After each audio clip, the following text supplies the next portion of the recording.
Bonjour, bienvenue sur Radio Clé de Vie, la radio du développement personnel. Et vous savez, dans cette émission avec Luc Baudin, on discute de plein d'éléments de la vie courante et plein de clés qui vous sont offertes par Luc. Bonjour Luc. Bonjour Alexandre et bonjour à tous. Alors Luc, il y a quelques temps de ça, on a vu une émission sur la demande. Alors j'espère que beaucoup de personnes ont gagné au loto, hein, les amis. Faites-nous votre retour par rapport à ça, parce que ça nous intéresse d'avoir des témoignages, pas sur le loto, mais en tout cas sur les demandes, comment ça s'est passé, et puis qu'est-ce que vous avez obtenu. Oui, Luc. D'ailleurs, j'ai un petit truc à raconter sur le loto, parce que fut un temps, je travaillais pas mal sur la radiesthésie. Et puis, comme tout bon radiesthésiste, enfin, je dis pas que j'étais un bon radiesthésiste, on s'en faut, mais je me suis dit, tiens, je vais aller chercher mes numéros du loto Ah oui. par radiesthésie. Ok. Donc, j'ai fait mes numéros du loto, je les ai sortis, je les ai joués, et en fait, j'ai gagné, il n'y avait aucun numéro de bon. Ah oui. Mais, Intéressant. tous les numéros que j'ai trouvés étaient à un chiffre près. Donc c'était le 5 qui est D'accord. sorti, j'avais fait le 6. C'est le 13 qui est sorti, j'avais fait le 14. C'est le 21 qui est sorti, c'était le 22. Donc c'était un petit peu un clin d'œil de la vie en me disant, tu vois, tu voulais gagner au loto, radiesthésie marche bien, mais c'est pas pour toi le loto. Ah, Faut que excellent. tu fasses une autre voie, toi. Ah, excellent, excellent. C'est bon à savoir ça. Tiens. Bah, je vais me faire un petit coup de pendule tout à l'heure là, et puis je vais jouer les numéros avant ou après. Voilà, tu fais les trois. Ou alors, tu as une autre technique, c'est que tu regardes ce que je joue, et déjà, comme en général, quand je joue, c'est au pifomètre, comme ça, eh bien, en général, mes numéros ne tombent pas, donc je pourrais te les donner, comme ça, tu auras déjà 5 Voilà. numéros en moins à faire. Qui sera en moi. Super. Luc, aujourd'hui, on va parler du pardon. Alors, le pardon, c'est quelque chose qui est assez efficace, même très efficace, hein, quand on décide justement d'utiliser en fait cette technique. Ça peut être une technique très très riche en soi, mais parfois assez difficile à appliquer en fonction en fait du traumatisme que l'on a eu. Alors, pour toi, le pardon, c'est quoi, Luc? Bah, si tu veux, déjà, il faut se démarquer un petit peu du pardon religieux, qui est très bien aussi, hein, mais c'est vrai que c'est aussi une notion du pardon qui est avec des éléments de culpabilité ou d'agressivité. C'est vrai que de s'en remettre à Dieu, de toute façon, est quelque chose de très important pour aider à pardonner, souvent de faire appel à ces énergies magnifiques. Venez m'aider à pardonner. C'est peut-être une des plus belles clés qu'on puisse avoir pour pardonner. Parce que c'est vrai que nous, on a du mal, et je vais parler du pardon aussi bien pour les personnes des autres, mais contre soi-même aussi, parce que souvent, on s'en veut à soi-même. Donc, je vais travailler souvent avec des techniques euh, dans mon bureau, j'en avais mis une au point de la méthode Tempé, là, que je développe dans les e-learning. Et cette technique, souvent, il y avait une petite phrase où à un moment, la personne devait dire, et je pardonne à tous ceux qui sont la cause de ce problème, etc. Et là, moi, je voyais très souvent les personnes qui bloquaient à ce moment-là. Parce que je comprends bien, c'est pas une critique du tout. Parce qu'il y en a qui me disaient, oui, oui, moi, je veux solutionner mon problème, mais pardonner à cet infâme, ça ne veut pas, et on n'est pas question. On le fait tous. On est humain. Mais je leur disais, ok, bah, c'est pas grave, on range le matériel. Le jour où vous êtes prêts, ce sera quelque chose qui ressortira à ce moment-là. Parce qu'on ne peut pas solutionner un problème si on pardonne pas aux différents protagonistes, que ce soit les autres, que ce soit nous-mêmes. Alors je dirais que déjà la première chose à voir, c'est déjà d'avoir l'intention de le faire. Donc c'est déjà, ça va déjà le placer au niveau du cerveau. Et là, au fur et à mesure, ça va entrer, parce que ce qu'il faut, c'est qu'à la fin, c'est que ça vienne du cœur. Et si on a des petits éléments aussi qui nous permettent de repérer si on a vraiment pardonné à une personne, du genre, si on pense quand on pense à cette personne, si ça nous fait encore un petit pincement au cœur. Si on pense, quand on rencontre cette personne et qu'on se sent mal à l'aise, c'est qu'on ne l'a toujours pas pardonné. Donc, si on continue de penser à l'altercation qu'on a eue avec cette personne et que ça nous fait toujours du mal, c'est qu'on ne l'a toujours pas pardonné.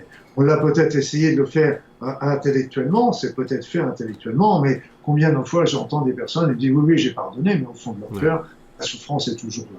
Donc c'est un élément qui est important parce que la première chose, c'est de placer, de dire ok, j'ai décidé de tourner la page et de tourner. Et moi je dis souvent aux personnes, quand on en veut à quelqu'un, en général ce quelqu'un a continué sa vie, si ça se fait, ou elle se rappelle même plus de l'altercation. Mais en fin de compte, qui est-ce que ça fait souffrir? Nous. Et je dis, qu'est-ce que vous avez à perdre de lui pardonner? Qu'est-ce que vous avez à perdre de lui pardonner? Et donc là, il faut prendre. Et puis après ça, la question subsidiaire, c'est qu'est-ce que vous avez à gagner en lui pardonnant?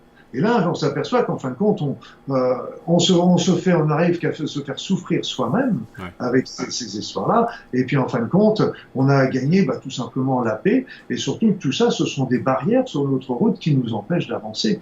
Et donc, il faut déjà marquer le pas et puis enfoncer bien ça dans sa tête.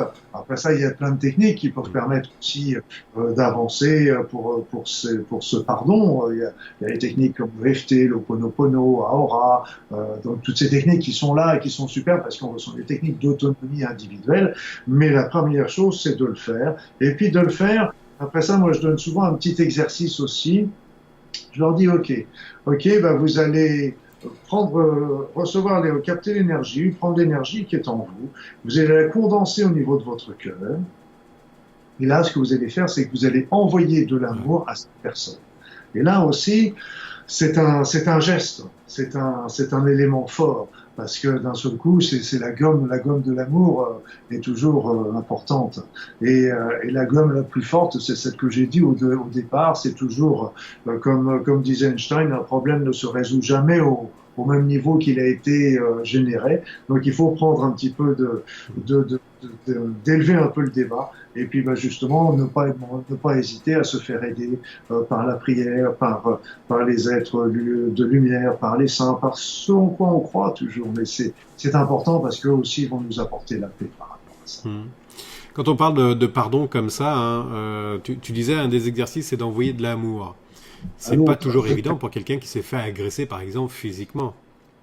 Bien sûr. Non, mais comment cette personne-là peut travailler par rapport à ça? Tu sais, moi, je vais te dire, je disais souvent à mes patients dans mon cabinet, je ne suis pas là que pour vous demander des choses faciles. Ah oui, c'est sûr. Oui.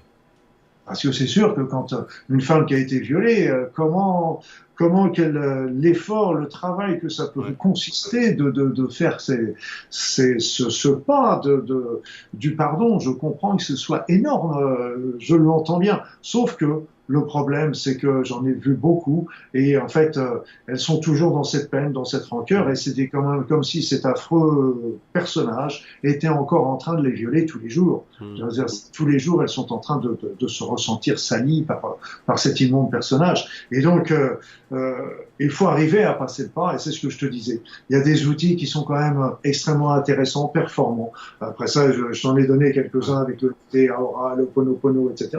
Mais aussi, après ça, on peut très bien travailler avec des techniques tout simplement de psychothérapie, il y a des techniques de PNL, etc. Parce que faut arriver à retrouver ses ressources en soi, parce que là encore, comme je le disais tout de suite, cette histoire affreuse, les personnes le revivent, et c'est pas une remarque désobligeante, hein, je le comprends très bien, et si j'étais à leur place, je serais certainement pareil.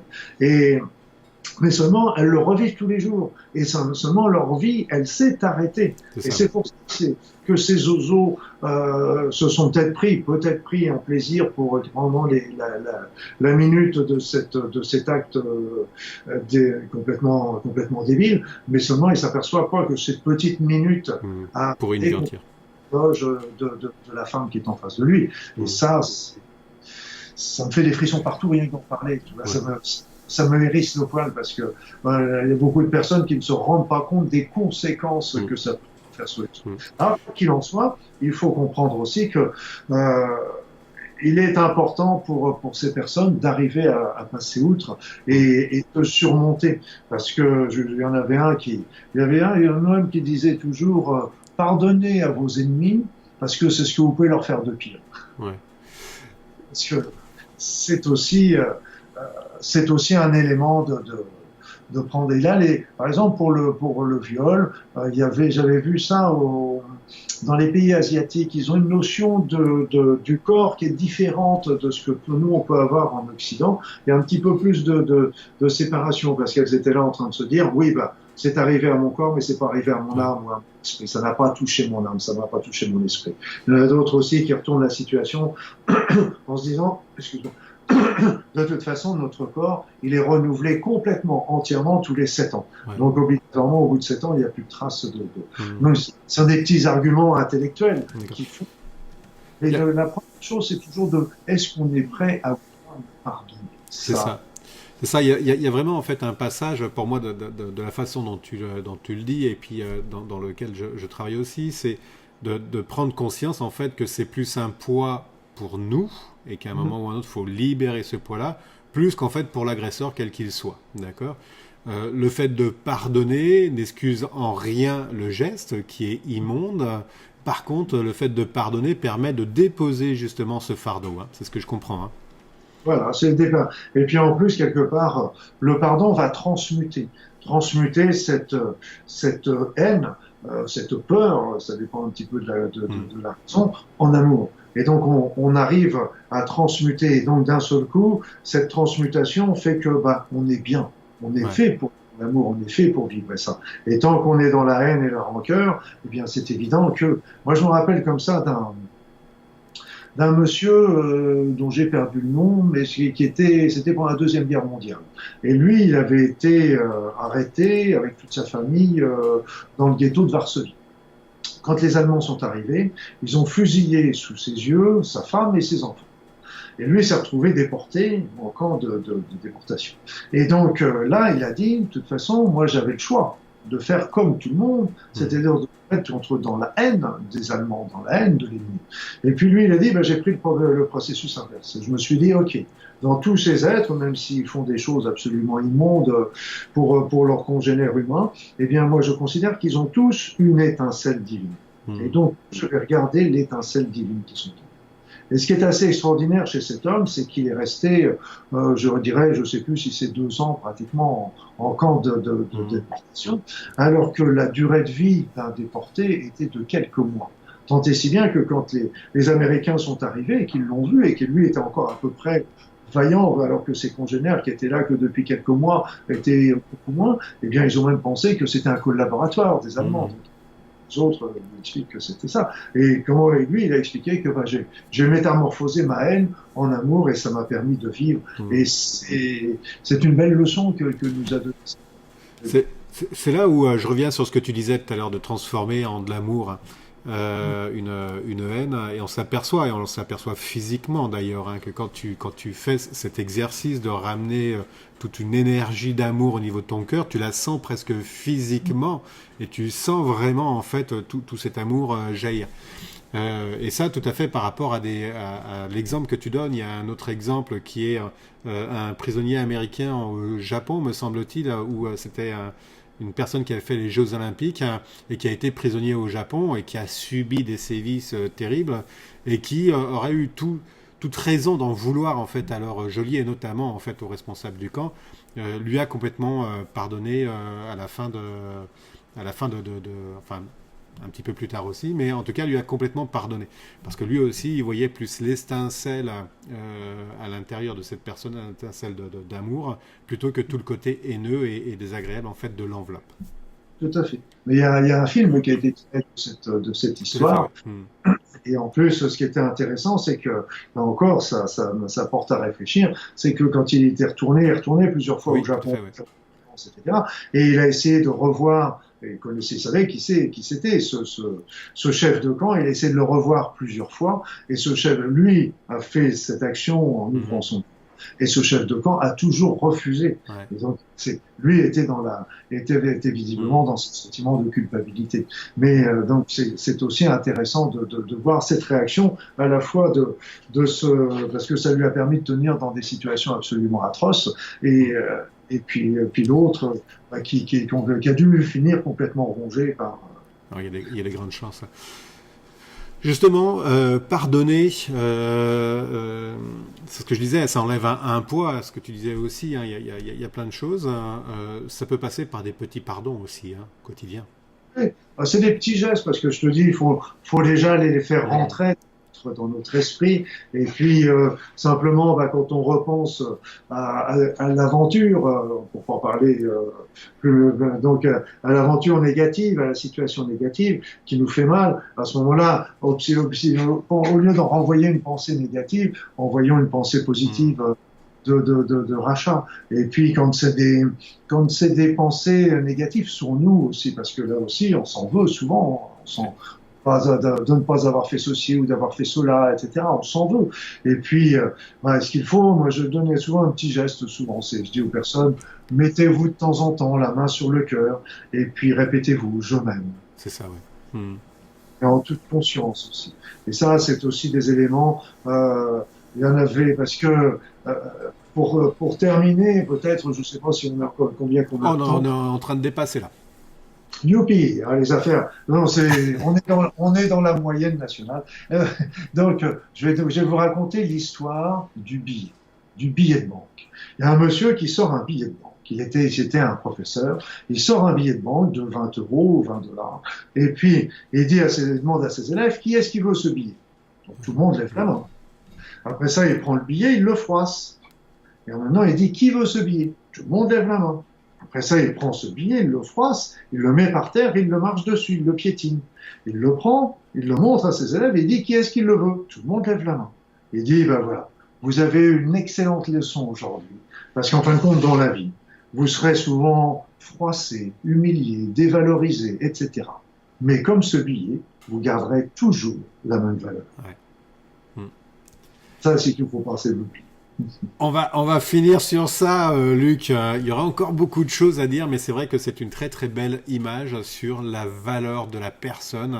Et quoi qu'il se passe, en effet, que tu sois froissé, humilié, appuyé, tu gardes toujours cette même valeur. Et même, j'aurais tendance à dire que tu prends de plus en plus de valeur, plus en fait tu avances en âge. Oui, les expériences nous font toujours grandir, mais ça, on s'en aperçoit que plus tard. Parce que sur le coup, c'est pas comme ça que ça se passe. Non, c'est pas comme ça qu'on le ressent. Luc, merci beaucoup. On va terminer sur ça. À tous, écoutez, merci bien d'avoir écouté cette émission-là. N'hésitez pas à écouter aussi les autres émissions et puis réécoutez celle-là et partagez-la à des personnes qui ont besoin de pardon ou de comprendre ce que c'est que le pardon. Et on n'a pas abordé vraiment le sujet de se pardonner soi-même. On a beaucoup parlé de pardonner les autres, mais on pourra faire une émission spécialement sur ça, se pardonner soi-même, parce que ça aussi, c'est un sujet qui est très très important et qui est très très efficace. Luc, merci beaucoup. Alexandre, merci, et puis bonne soirée à tous et à la semaine prochaine. À bientôt, ciao ciao, bye.